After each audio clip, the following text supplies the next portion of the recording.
Welcome to opening night. I'm News 4 Tucson Sports Director Matt Reynoldsson, live at High Corbett Field for the start of the 2024 Arizona baseball season. The Wildcats kicking things off against Northeastern, a nationally ranked opponent, and things are already starting off hot. These teams are tied at 1 here in the first inning. Of course, we'll have those highlights for you tonight at 10, but wanted to preview the entire weekend as Arizona is certainly not easing into this 2024 season.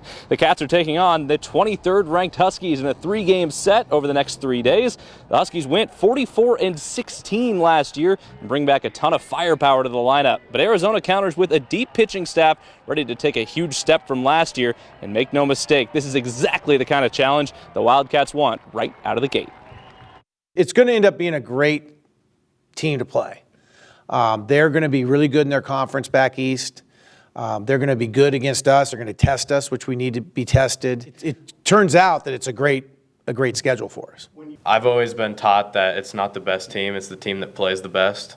And I think just bringing that mentality into every game this year, it'll give us like a chip on our shoulder.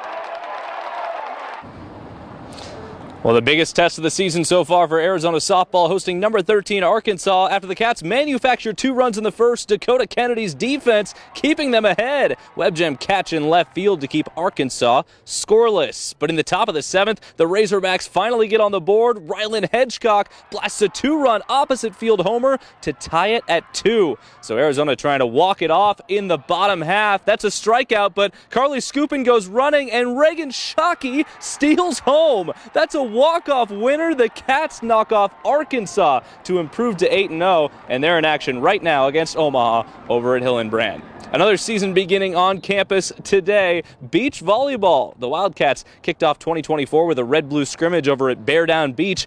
Unlike a lot of programs around the country, the Wildcats don't have any returning indoor players on the beach volleyball roster. But of course, Arizona's seen plenty of success with 9 consecutive winning seasons. 2024 marks a decade since UA launched the program.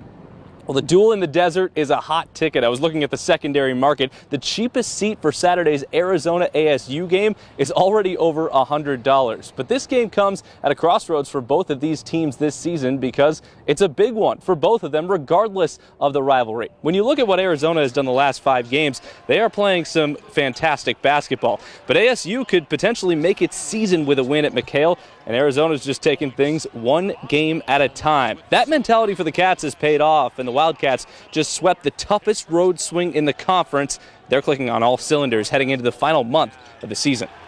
I mean, I like where we're at, but, more importantly, I like where we're going. And, and my job is just to make sure we continue to get better and tighten things up. And it's that time of year, February going into March, you got to come out and you got to make it happen every day. There's no... What you did last week doesn't really impact this week. We're in a good spot, for sure. We're not taking anything for granted, but we're trending to the right direction as an individual and as a team. The Wildcat women are trying to make an NCAA tournament push, and they're in action right now at McHale. Arizona leads Washington State 14-6 in the first quarter. Our Jenna Fink is on site for that one, and she'll have your full coverage at 10 o'clock. And one more thing to get to before we wrap up here. How about Arizona men's tennis upsetting number 3 Texas today in the first round of the ITA Indoor National Men's Tennis Championships. They'll move on to the quarterfinals tomorrow. They'll be in New York all weekend, taking on the best of the best in men's college tennis. Once again, your score here at High Corbett Field, 1-1 early on in this one between the Wildcats and number 23 Northeastern. We'll have your full highlights at 10, but for now, I got to get into some highlights from opening day. We'll be back after the break from High Corbett Field. Matt Reynoldsson, News 4 Tucson.